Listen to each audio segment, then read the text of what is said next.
India Today's Deputy Editor Ankit Tyagi was on ground zero in Kerala, bringing you up to speed with everything that is happening in that flood-ridden state. Let's take a look.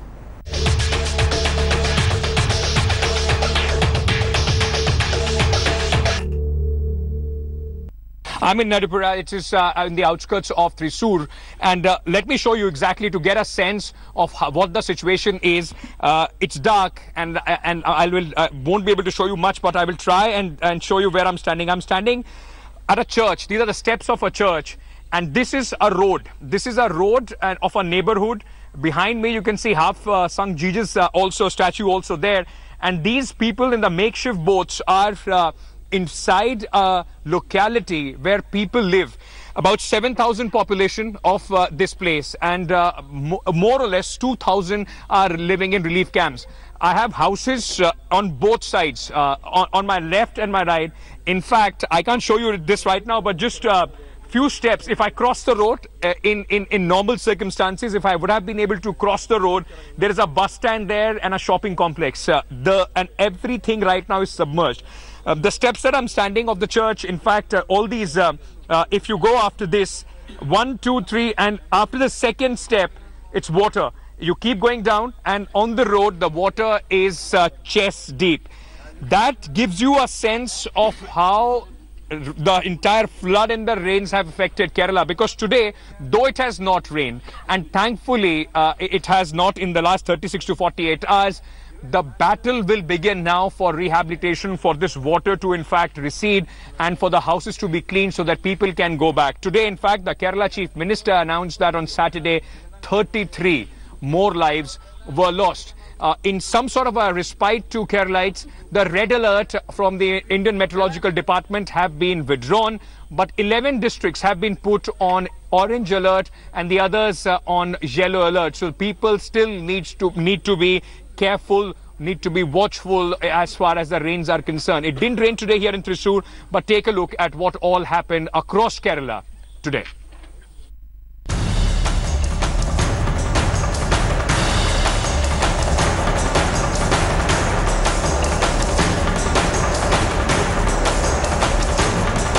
Worst floods in 100 years in Kerala leaves over 350 dead.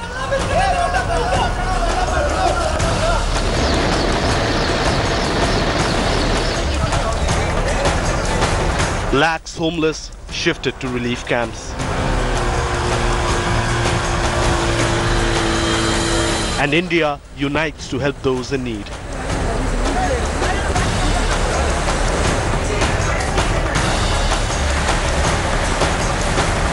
After weeks of devastating rains, there's finally some respite for God's own country. The Met Department has withdrawn red alert from all districts. However, orange alert remains in 11 districts, while yellow alert is in place in 2 districts of the state. As of today, there has been heavy rainfall only in 1 district in the past 24 hours. And we are expecting that this decreasing trend in rainfall activity over Kerala will continue for next 5 days. And for the next 24 hours, we are expecting heavy rainfall only in 3 districts, namely Kochi, Kannur and Idukki districts. The water level at the Kochi International Airport has also receded. This after flight operations had been stalled due to massive waterlogging. On the 15th of August, when India Today visited the airport, the water levels were up to 8 feet high. Walls, in fact, had broken in places, and then the authorities used that to drain the water out. But as you can see, there's still water inside, but it is not as bad as it was. The water is being drained out. The airport remains shut. Relief and rescue work have now taken center stage. India Today visited flood-affected areas and took stock of the intensive relief work. And it's not just government agencies that are at work. Common Indians have also joined hands in this hour of need. Veterinary hospitals have been turned into relief camps, and the Sikh community is also serving food to flood victims. 58 of our NDRF teams are deployed across 8 districts of the state over there. They are having 207 boats. Apart from that, they are equipped with life jackets, life buoys, raincoats, etc. Kochi's Rajiv Gandhi Indoor Stadium has been turned into a relief camp, with volunteers from a Facebook group, Anbodu Kochi, helping those affected. Whatever perishable goods come first, we try to pack them and sort them and send it out fast. So we have a group of kids doing only that, so that is like a process and it happens round the clock. In Kochi, a naval team saved a pregnant woman. Similarly, a child in Varkala was rescued by an IAF chopper. In Thrissur, flood water has receded and long queues were seen outside fuel stations. After 3 days, in fact, people are getting the supplies as far as the diesel and petrol is concerned. And you know, as far as you can see, there are only people standing here, not only in their vehicles, but also coming in and trying to get a few liters of diesel and petrol, you know, in these cans as well. Let me also very quickly show you the long queue of the vehicles. It just from here, if you keep looking at it, it just doesn't end. Rains may have stopped, but the situation in most parts of the state remains grim. Even after days that the rains have stopped in Alleppey district, you can see how the water has not receded yet. We are in the interior district of Alleppey here. It's still 1.5 feet of water on the main roads. Many people have locked up their houses and gone back to the relief camps for weeks now. It seems like it'll take few more days for the rains to, for the water to recede. But in a big respite, the meteorological department has predicted that there will be a decrease in rainfall in the next 5 days. With Shalini Lobo, Gopi Krishnan Unithan, Ankit Tyagi and Nagarjun Dwarkanath, Bureau Report, India Today.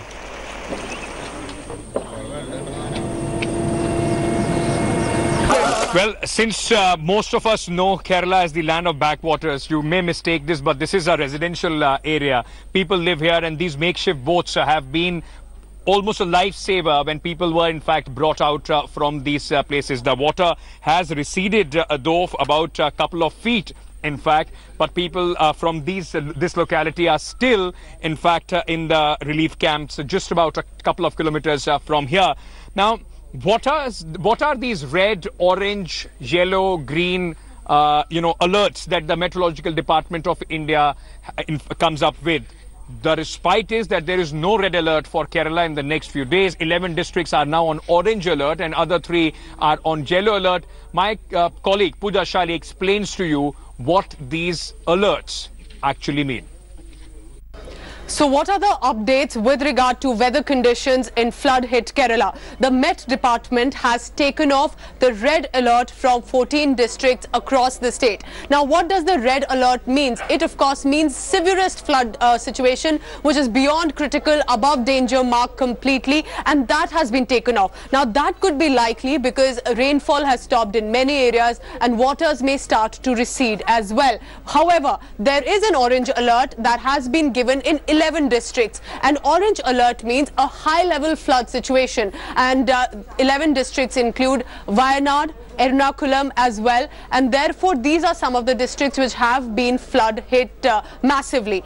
And then there is a yellow alert that has been restricted to 2 districts, which is Kasargod and Kollam as well. So these are the 3 different alerts that have been given by the Met Department, keeping the rainfall, the gutsy wind as well, and to ensure that people know about the situation in that area. And if you know somebody there is, you can send out this specific information as well.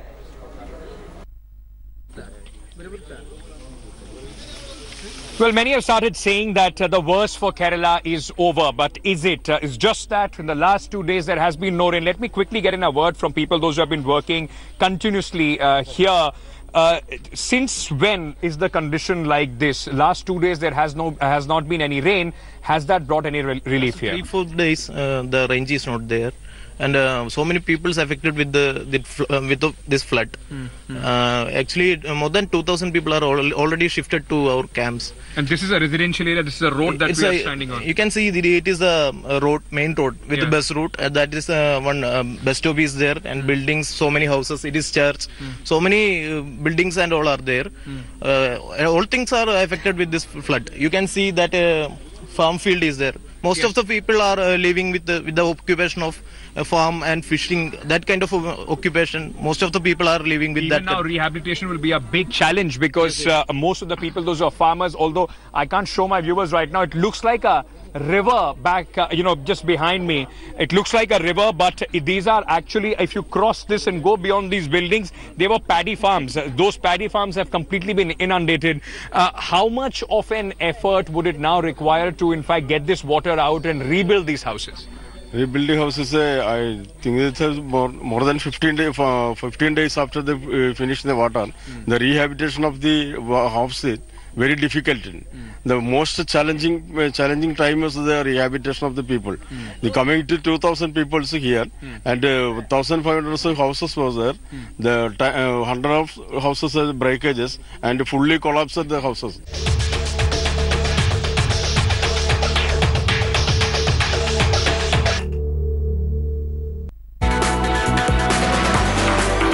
Welcome back. Kerala is facing the worst natural calamity, the worst floods in almost a century.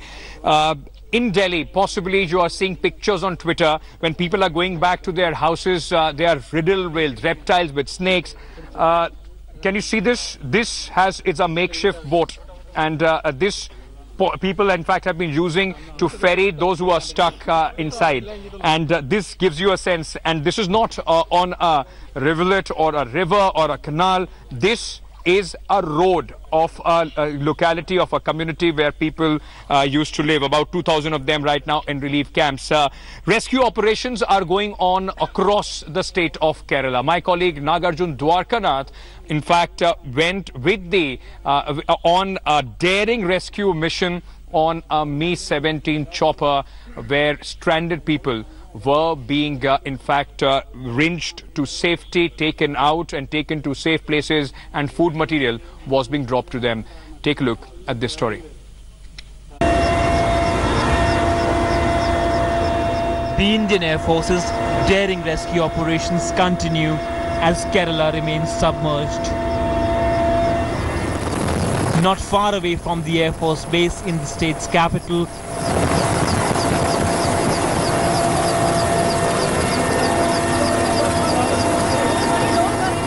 a group of women hosteliers are stranded from days. The Air Force has received their distress call. The hostel of a college has been spotted. The Air Force's Mi-17 chopper is now hovering. 2 Garud commandos are set to take the plunge with a rope and rescue the girls.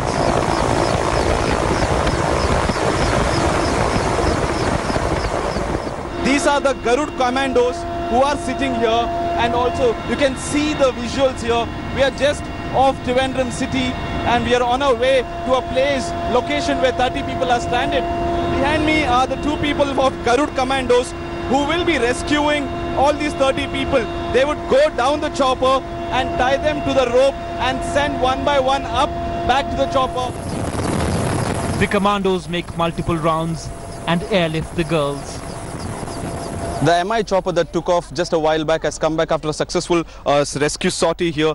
There were 15 to 13 girls who were stranded in Alleppey who have been rescued at this point of time. They've all come back to Trivandrum. They say that there are another 15 people who are still stranded, and right now they're all talking to their family members. Belief and panic writ on their faces. The rescue operation is becoming difficult amid heavy rains and a declining light. The rescue sortie is now returning to the base after hectic efforts for 3 hours. 13 women have been rescued. We were trapped for 4 days there in the Srepa College Women's Hostel, and I am one of the students who was trapped there. And we had no food, we had no water, but today morning we were provided with food and water. Indian Air Force saved us. Now 15 members are still there. They gave us a promise that they will rescue them. The Indian Air Force officers look contented, but 15 girls still remain stranded. I went to this place, and when I spotted that these girls are there and they had flashing some cards of SOS, so I sent down my commando. That terrace was too slippery, and I tried these people pulling up, and once they came up, then I am sending those people up, and finally I also came up. And due to some weather challenges, they could not rescue the remaining 15, but next morning they have promised they would go back to the same place and rescue all 15 of them who have been stranded there. It is a Herculean task is what the IAF pilots and crew members say that, but the stranded people who have been rescued now are thanking and grateful to the defense agencies and also the Air Force crew, so that they have taken up the task and saved them in a matter of 3 hours. Nagarjun Dwarkanath for India Today in Trivandrum. All right, remember, nothing is small. Even if you put your hand in your pocket and you take out a rupee at this point of time, even that will help, because a lot of people in God's own country, in Kerala, are looking at the entire country, to help them at this hour of need. You can also use the Care Today initiative. This is the initiative of the India Today group to contribute to the Chief Minister Relief Fund, and also other materials that can be sent through us to Kerala, where the needy will directly be getting all these important essential supplies. So be generous, open your heart, and contribute, donate as much as you can. Me and my colleagues will keep getting you all the updates from Kerala. The situation, though, is improving, but there is a mammoth task of rebuilding, of relief that will start now. As of now, thank you so much for being with us on this special presentation from Thrissur in Kerala. I'm Ankit Tyagi signing off. News and updates continue on the... Thanks for watching the video. For more such news and updates, please like, share and subscribe to India Today. Also check out our other great videos from our channel. We know you would love to.